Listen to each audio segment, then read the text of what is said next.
قناة من فرنسا ترحب بكم في سلسلة الانطلاق في الفرنسية. Se lancer en français. Bonjour à tous. Vous allez bien? Moi, je vais très bien. هذا الدرس عبارة عن مراجعة عامة لما سبق من خلال مجموعة جمل بسيطة ومكررة سأعطي عنها بعض الملاحظات مستعينا بالدروس السابقة. وهذه الجمل ستحتوي على مفردات هامة ومفيدة مثل إذن، ثم، لأن، بسبب، ما عدا، إلى آخره.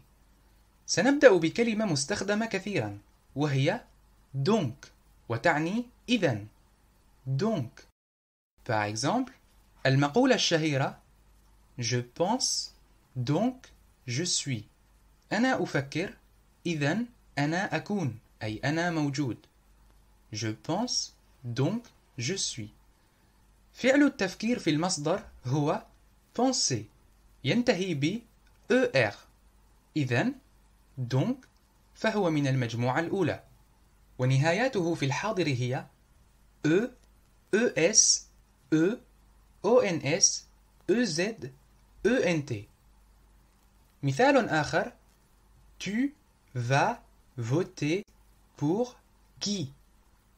Je ne suis pas français, donc je ne peux pas voter. va هو تصريف الفعل aller مع الضمير أنت، ويعني هنا سوف لأنه جاء بعده فعل في المصدر وهو voter أي يصوت. وهكذا tu vas voter تعني أنت سوف تصوت. pour تعني لي، وكي تعني من.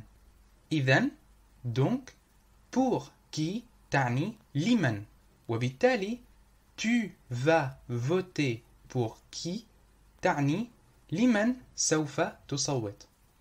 الشخص الذي أجاب استخدم النفي فوضع ne قبل الفعل و pas بعده. Je ne suis pas. أنا لست. Je ne peux pas. أنا لا أستطيع.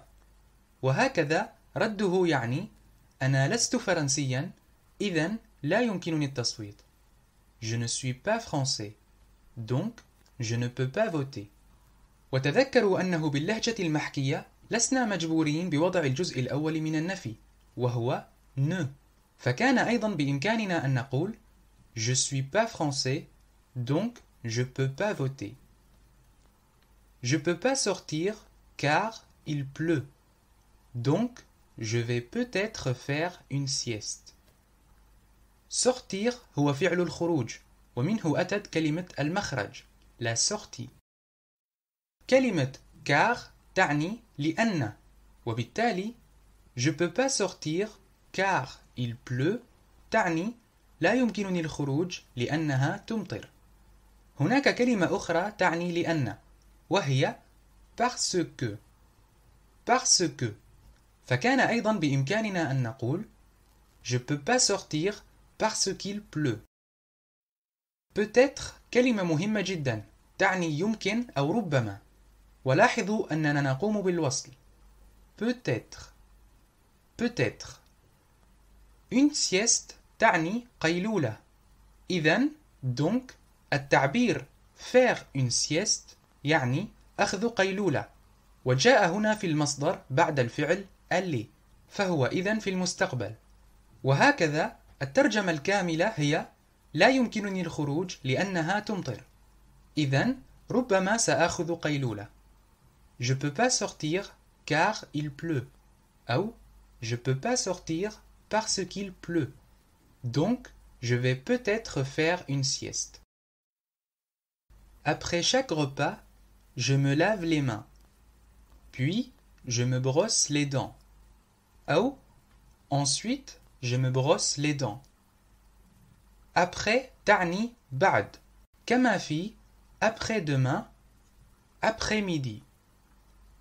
chaque تعني كل، كما في chaque semaine chaque année chaque élève. وهنا لدينا chaque repas وتعني كل وجبة. وبعدها لدينا مثالان عن الأفعال ذات الضميرين. Je me lave les mains أغسل يدي، Je me brosse les dents.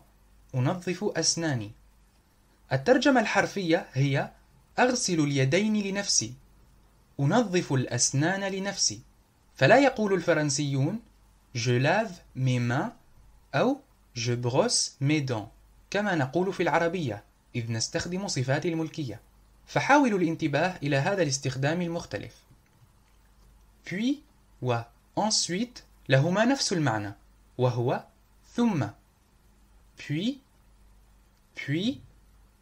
ensuite وهكذا الترجمة الكاملة هي بعد كل وجبة أغسل يدي ثم أنظف أسناني. Après chaque repas, je me lave les mains, puis je me brosse les dents. أو ensuite, je me brosse les dents. Il travaille tout le temps, sauf le soir, surtout après le dîner.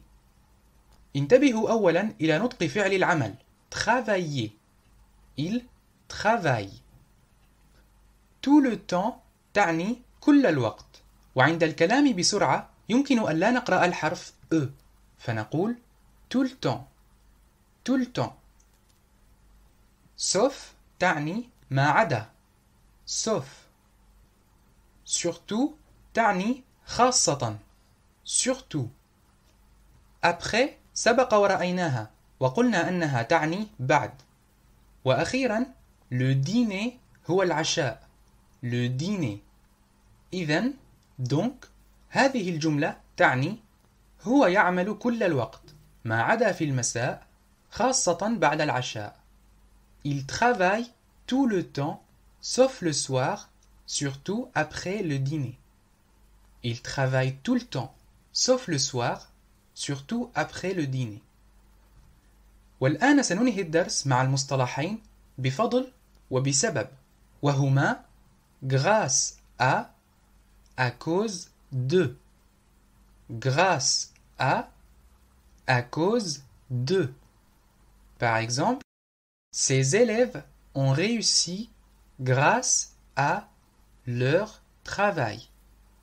تذكروا أن c'est تعني هؤلاء و leur travail تعني عملهم. On réussit تعني نجحوا من فعل النجاح réussir وهو هنا مصرف في الماضي، وهذا الزمن سنراه في الدرس القادم إن شاء الله. إذن donc الترجمة الكاملة هي هؤلاء الطلاب نجحوا بفضل عملهم. Ces élèves ont réussi grâce à leur travail. Cette personne a quitté son pays à cause de la guerre. تذكروا أن cette هي أداة الإشارة مع الكلمات المؤنثة. Par exemple, هذه السيارة cette voiture. وهنا لدينا كلمة personne والتي تعني شخص. في العربية كلمة شخص مذكرة ولكنها مؤنثة في الفرنسية، ولهذا نقول une personne. Cette personne.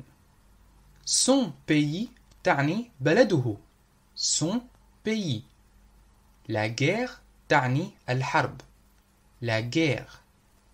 A quitté تعني غادر من فعل المغادرة quitter وهو هنا مصرف في الماضي أيضا.